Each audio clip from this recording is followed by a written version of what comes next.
Throughout her life, Virginia Woolf was drawn to the sea. Images of the seaside pervaded her childhood, where her second home was on the Cornish coast of England at St. Ives. Her novels, especially The Voyage Out, To the Lighthouse, and The Waves, were filled with images of water and the sea. This imagery would continue to haunt her to the very end of her life. In the last pages of her final, posthumously published novel, Between the Acts, we find a character gazing at a lily pond. Something moved in the water. Her favourite fantail. The golden Orph followed. Then she had a glimpse of silver. The great carp himself. "Ourselves," she murmured. And retrieving some glint of faith from the grey waters, hopefully, without much help from reason, she followed the fish. Later, at a moment of crisis, we find, from the earth green waters seemed to rise over her. She took her voyage away from the shore and, raising her hand, fumbled for the latch of the iron entrance gate. Early in 1941, Virginia Woolf finally completed Between the Acts while she was living at Rodmell, her country home just a couple of miles from the Sussex coast. The supreme creative effort that this required had left her drained. Her mental equilibrium, never good at the best of times, was left precarious. By now she was in her early 50s and had already suffered a series of serious breakdowns which had involved at least 3 suicide attempts. The Second World War had begun 2 years earlier, and by now the Nazis had already overrun France and most of the continental mainland. Only Britain still held out, with the invading armies gathering 22 miles across the water. In preparation for an invasion, the Germans had already launched the Blitz with its concentrated bombing of London. Virginia Woolf's house had received a direct hit, and she was now living permanently at Rodmell, where the entire coast was on invasion alert. If the Nazi invasion took place, she had no illusions as to her fate.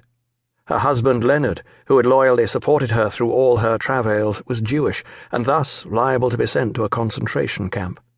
As a mental patient, she too would face a similar prospect.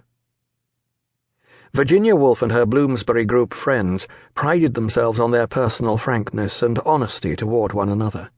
This was part of their credo, the open life.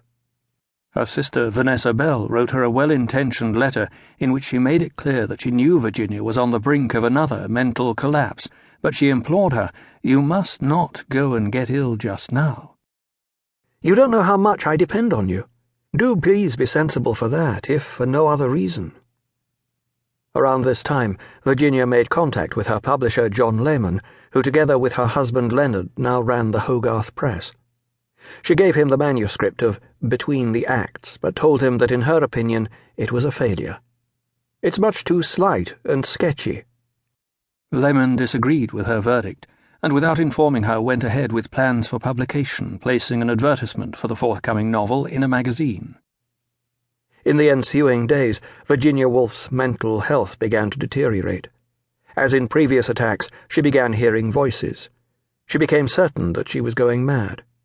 She wrote a letter to her sister, which she did not post, saying, "I have fought against it, but I can't any longer."